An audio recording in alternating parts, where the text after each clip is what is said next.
17th of May is first and foremost a day for the children, when thousands march in procession and celebrate with music, song and dance.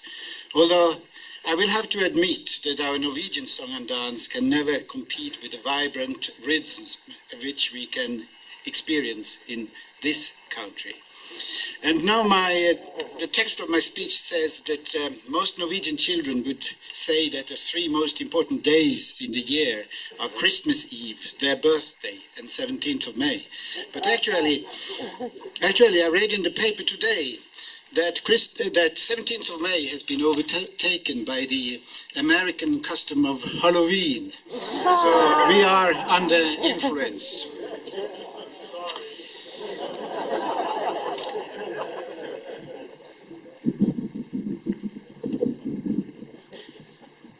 Thank you.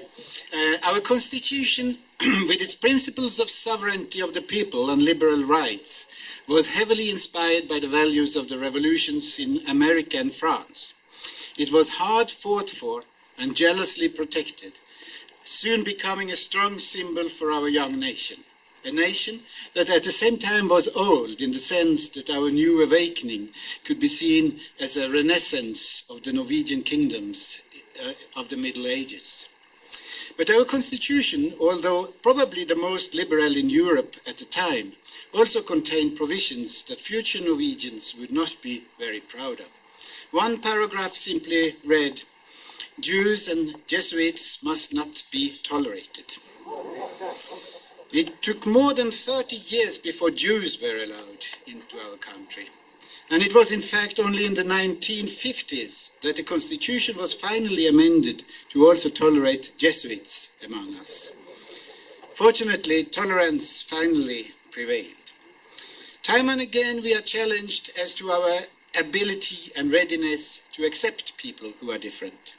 Globalization has brought people of diverse cultural, religious and political background together. In Europe today, the plight of the Roma people is evident that also tolerance has to be fought for, even if that may sound like a contradiction in terms. But tolerance and non-discrimination should not only be an issue in relation to color or ethnicity. It is equally important for people who are different from the majority. As late as the 1960s, homosexual relations were forbidden in Norway. Some said it was against our culture or religion. Today, it is not much of an issue. Tolerance has again prevailed. I would like to make it clear, however, that Norway does not seek to impose on anyone any particular view on the civil status of love relations. What we try to point out is that everyone has the right to human dignity and protection, in line with the principles of the United Nations. I cannot express this better than Archbishop Desmond Tutu, who, based on his values and beliefs, said, "Every human being is precious. We are all of us, part of God's family. We all must be allowed to love each other with honor."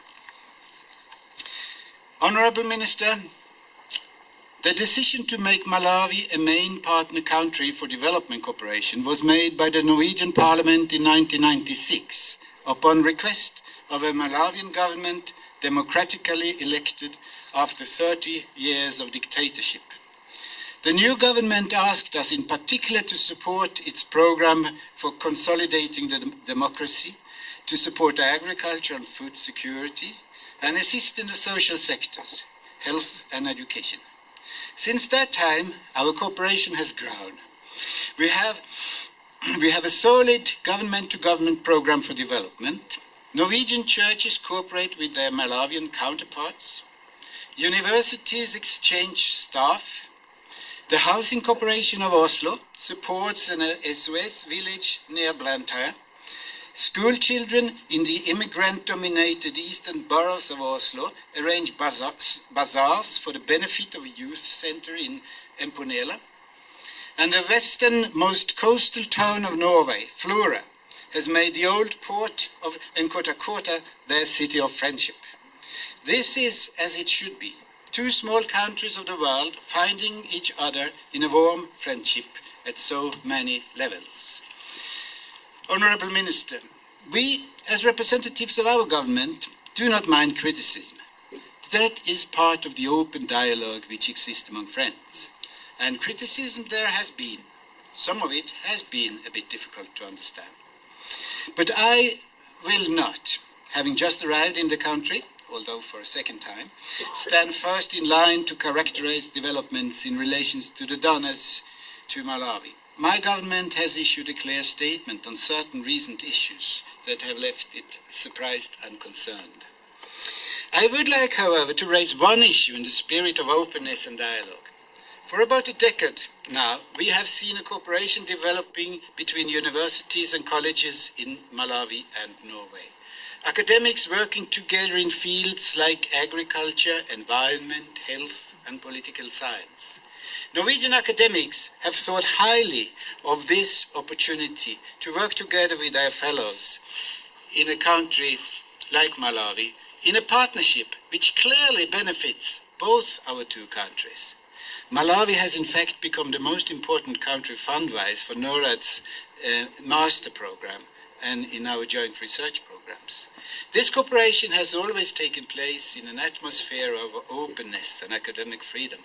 We seriously hope and expect that to continue, and trust that the present precarious situation at the universities, which is of concern to academics and ourselves, will receive the attention it deserves.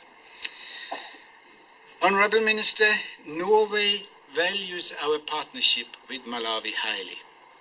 Our Foreign Minister, Jonas Gahr Støre, who, by the way, is by far the most popular politician in Norway, he was asked by a newspaper some time ago to name 5 countries he thought the oil-rich Norway had something to learn from. He pointed at Great Britain and Finland for the way they made their voices heard in international contexts. He mentioned Denmark for its ability in branding in everything from butter to stereos. He said, look to India, to those who says it is impossible for different groups of people to live together. He mentioned Finland again for its education system.